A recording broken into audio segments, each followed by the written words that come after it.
Hey guys, what's up? Welcome back to the channel. This right here is a gaming PC that I built for just 250 bucks.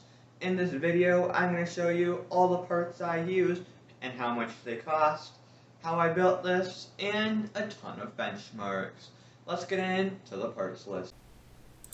Alright, and now for the builds parts list for the CPU, I went with the Intel Xeon E5 2620 V2. That cost me 17.14 divided by 2. That cost me $8.57 after tax and shipping.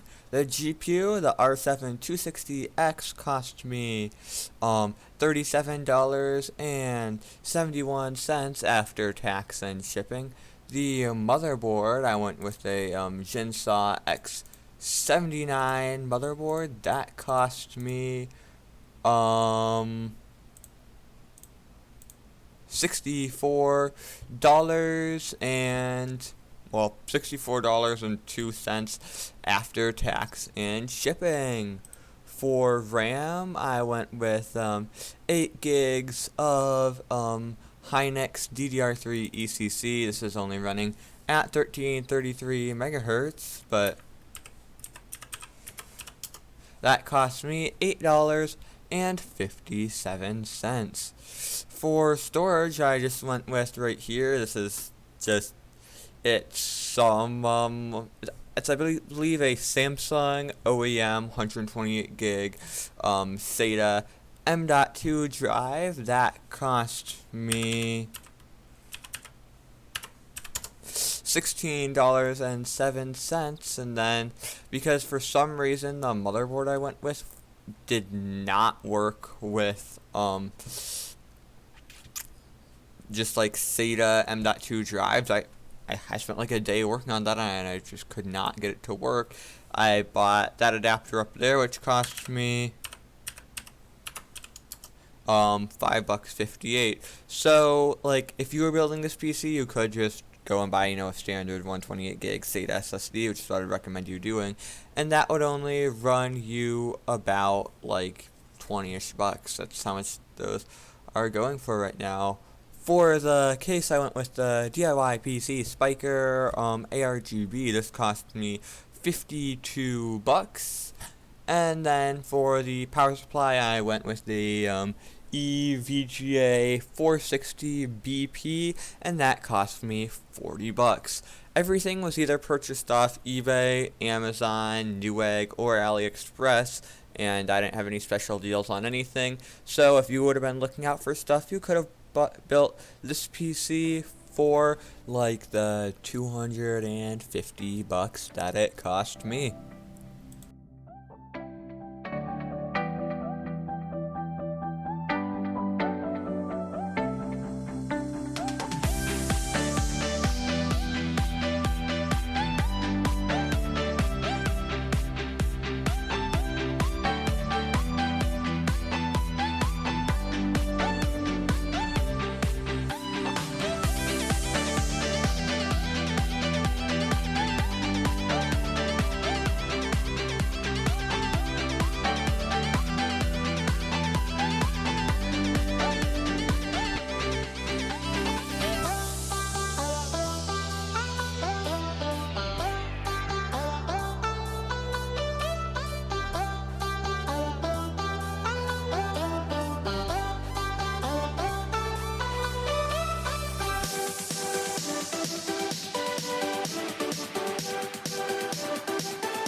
Alright, and now for the first boot, I just have it hooked up to my capture card, and I just hit the power button and it displayed absolutely nothing. Everything lit up as it should, but then I just never got a post.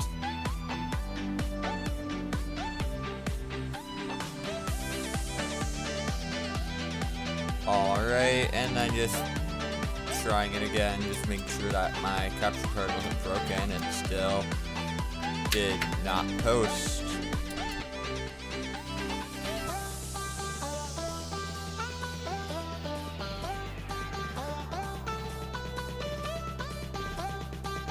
And now I'm just trying it with my like known good test GPU.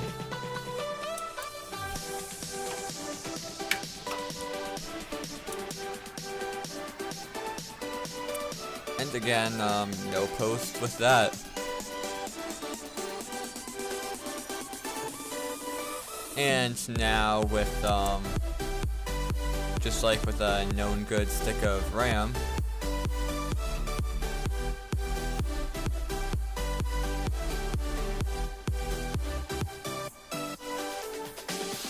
again no post, and now with the known good stick of RAM in the other slot,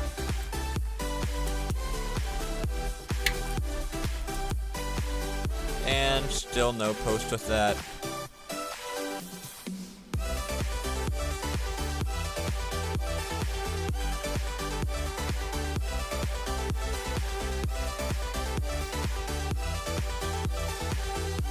And now here I just unplugged everything, the front diode, the extra, and then the like case LED and fans.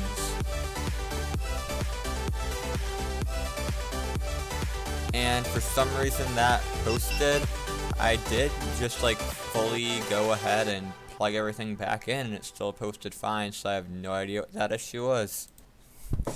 Alright, so on these Chinese X79 boards are a good amount of things that you have to change to get them working correctly.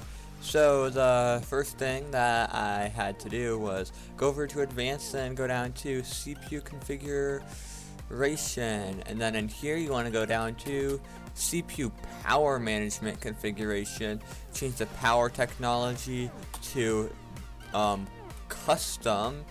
On some other boards it's disable, on some it's custom, and then here basically go and then just leave all that on default. Now here change that from balanced performance to performance, and then those are the two things you have to change to make this CPU do its all-core 2.4 GHz boost instead of only staying at 2 GHz all-core. Alright, starting off the benchmarks with Valorant, and at 1080p low we're getting like an average of like 110-ish FPS. We are CPU bottlenecked here because you can see the GPU is not at 100%, and yeah, this is really playable, and you can definitely probably turn the settings up without losing any frame rate.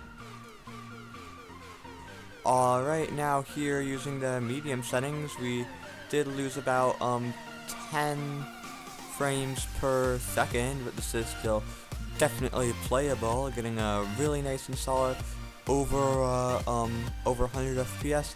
And now we definitely do have, like, now the GPU is fully loaded, so that did take away the CPU bottleneck. Yeah, this is really hard to play because I have like lag for my capture card. But yeah, this definitely is playable if you only want to be getting like 60 FPS, but just the CPU in here, no matter what GPU you'd pair it with, can't really get over like 120 in Valorant. So yeah, now turning these settings up to the highest ones.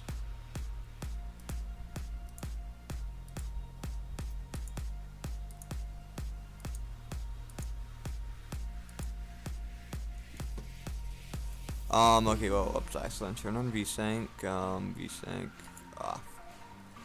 Alright, we are getting, again, it's hard because I'm in a different place now, but we are, that's weird, we're getting like a higher frame rate with the settings maxed out. So yeah, not really sure what that's all about, but this is definitely playable with the maximum settings if you only want to get like a 100 FPS experience, but I mean that is definitely plenty. Alright, next up we have Fortnite, and at 1080p using competitive settings, which is 100% resolution, epic view distance, and everything else set to the lowest. Here in the like battle bus we're getting like 80-ish frames per second, and that is pretty consistent as you can see on like the frame time graph. Now dropping down, we are going, the frame rate is a little bit lower, but this is still definitely like playable.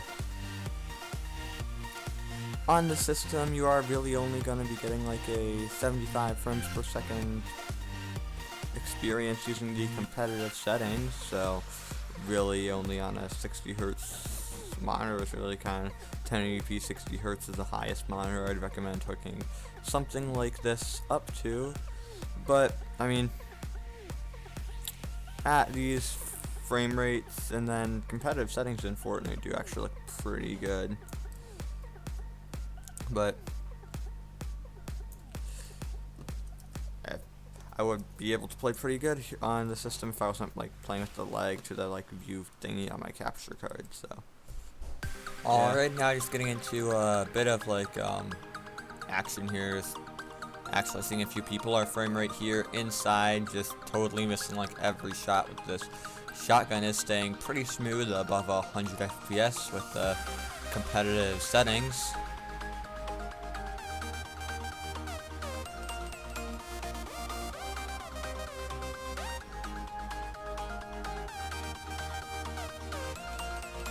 And now running outside, just kind of running through here. We're getting still a nice 100 FPS.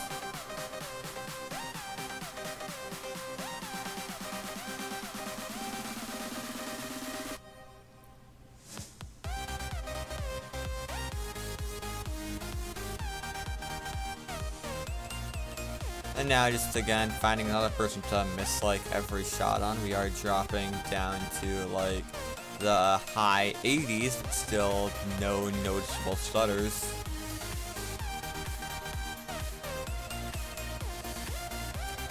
And then with this person up here, still no stutters, so this is definitely very playable at 1080p competitive. Here in Rogue Company, where I'm just using like competitive settings, so that's view distance set to max, everything else on lowest. That's kind of what you will be playing most games on this system with those settings. So for some reason here in like the ship or whatever it's really called, you get like you get absolutely terrible frame rate, but so yeah, we're getting like 90-ish FPS in here now. Dropping in, we're getting like 85-ish, so definitely playable. There are a tiny bit of stutters dropping in, but it does seem to have that even on like higher end GPUs like the RX 480 I've noticed.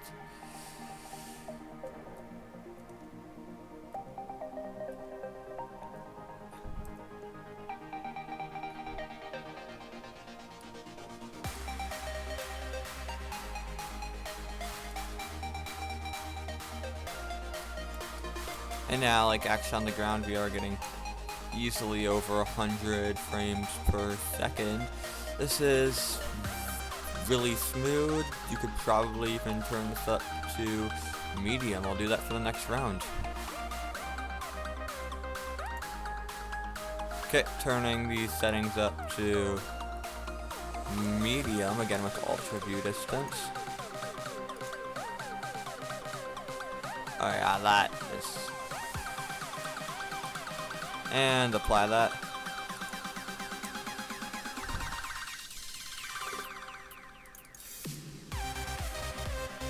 And now here with like medium competitive, we are down to getting only about 80 FPS while dropping in, so like 10 lower. Pretty big frame time spike there. And now on the ground we're getting 100 FPS. This is definitely the highest settings I would use, but this is still definitely what I'd call playable.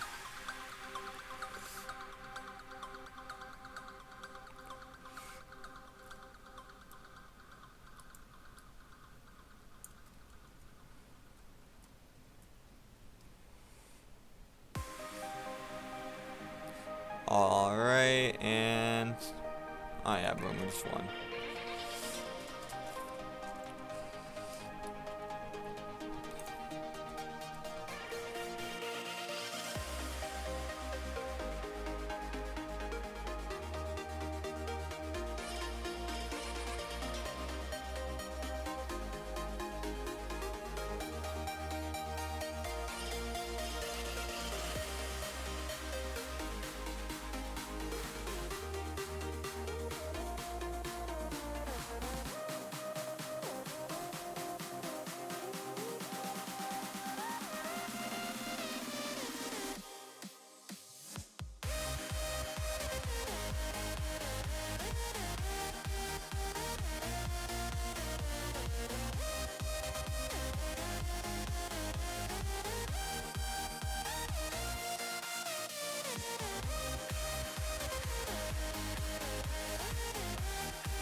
Alright, and now for Cyberpunk 2077, we are using like the absolute lowest settings here, so we're going, so it's 720p, 1280 by 720 with the very lowest settings, and then at 50% resolution scale.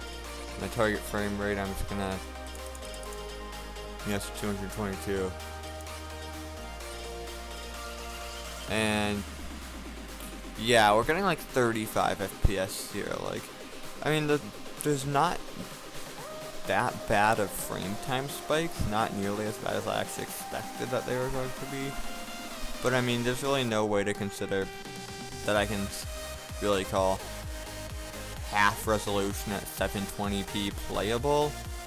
Like, if you absolutely needed to play this game, you could get through it, but it's just not that enjoyable with, I mean, pretty big frame drops at 720p. Because I guess for me, what I kind of consider is is 720p like low with full resolution is kind of the lowest that I'll consider playable. So if we just say full res, that actually didn't tank our frame rate nearly as much as I thought it would. So here, 720p low at 35 FPS. This is playable enough. I mean, yeah, this is actually decently playable, but you couldn't really turn any of the settings up because we are maxed out with our VRAM. Next, I tried to run Flight Sim 2020, and just from the not even yet loaded screen, it's pretty stuttery. I did manage to take off, but the physics were really messed up, and this just isn't gonna be playable. Like, even here on the ground, we're getting 5 FPS. Alright, so with the benchmarks done, would I recommend building this PC? So the first thing that I did kind of cut a lot of corners on is only doing 8 gigs of RAM. The motherboard I did use in this build only has 2 slots. I will have the one linked somewhere down the description. The one that I would recommend using, it is $10 more. That does give you 4 RAM slots, and then that one also does support M.2 SATA based SSD, which is nice. You can get those cheap $15 128 gig SSDs off eBay. The R7 260X is definitely still decent for esports games at 1080p, and with how GPU prices are right now, just nothing really that I would recommend. But if you do want to be playing anything other than some esports games, you are going to need a better GPU. At the $250 price point, I think I would recommend just getting an Optiplex, and then you could probably afford something I guess with how prices are now, I have no idea what you could even get, but I would probably recommend doing an Optiplex to save money over this base system if you don't plan on upgrading. I like these X79 builds because at the $250 price that this one was at, you get that nice case, a decent power supply, and the CPU and GPU both have a decent upgrade path. You can go up to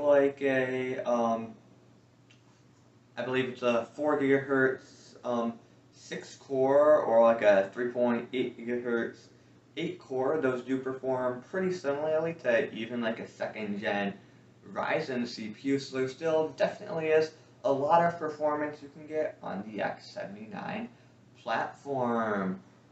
These PCs are pretty good for flipping. The other 2 X79 based builds I've done on this channel, I've all had I think I've averaged a $120 profit.